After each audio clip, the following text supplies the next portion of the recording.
প্রিয় দর্শক, আসসালামু আলাইকুম। আজকে আপনাদের নিয়ে এসেছি ফুডল্যান্ড হোটেল অ্যান্ড রেস্টুরেন্টে।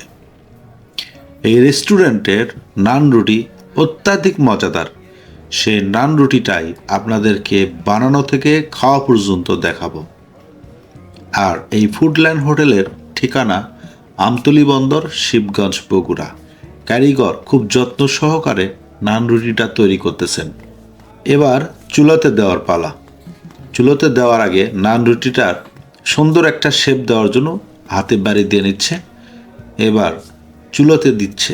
ঠিক একইভাবে প্রত্যেকটা নান রুটি তৈরি করে চুলাতে দেওয়ার পরে পর্যাপ্ত তাপে সেই রুটিটা তৈরি হয়ে যায়।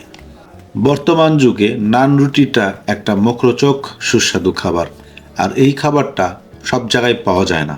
আর এই নান রুটিটা বিভিন্নভাবে তৈরি হয়, কিন্তু এরম চুলাতে খুব অল্প জায়গায় তৈরি হয়। তাই আপনারা নান রুটি খাইতে চাইলে অবশ্যই আমতলী আসতে হবে। আমতলী এসে ফুডল্যান্ড হোটেল অ্যান্ড রেস্টুরেন্টেই চলে আসতে হবে। এবার ভাজা হয়ে গেল, প্রসেসিং চলছে।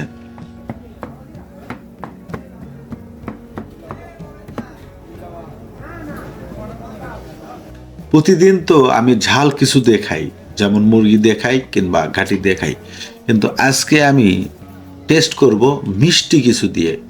আর সেই ফুডল্যান্ড হোটেলের মিষ্টি সুস্বাদু একটা জিনিস আছে, সেটা হচ্ছে রসমালাই। আমরা কুমিল্লা রসমালাইয়ের সাথে সবাই পরিচিত, কিন্তু ফুডল্যান্ড হোটেল অ্যান্ড রেস্টুরেন্টে যে সুস্বাদু রসমালাই তৈরি হয় সেটা কিন্তু আমরা অনেকেই জানি না। আপনারা রুটির সঙ্গেও খাইতে পারেন কিংবা প্রিয়জনের জন্য করেও নিয়ে যাইতে পারেন। ফুডল্যান্ড হোটেল অ্যান্ড রেস্টুরেন্ট একটা সুন্দর পরিবেশে বসে খাওয়ার ব্যবস্থাও আছে। ফুডল্যান্ড হোটেল অ্যান্ড রেস্টুরেন্টের প্রোপাইটার মোহাম্মদ লিটন মিয়া কিন্তু আমার আপন খালাতো ভাই। সবাই তার জন্য দোয়া করবেন, আমার জন্য দোয়া করবেন। ধন্যবাদ সবাইকে।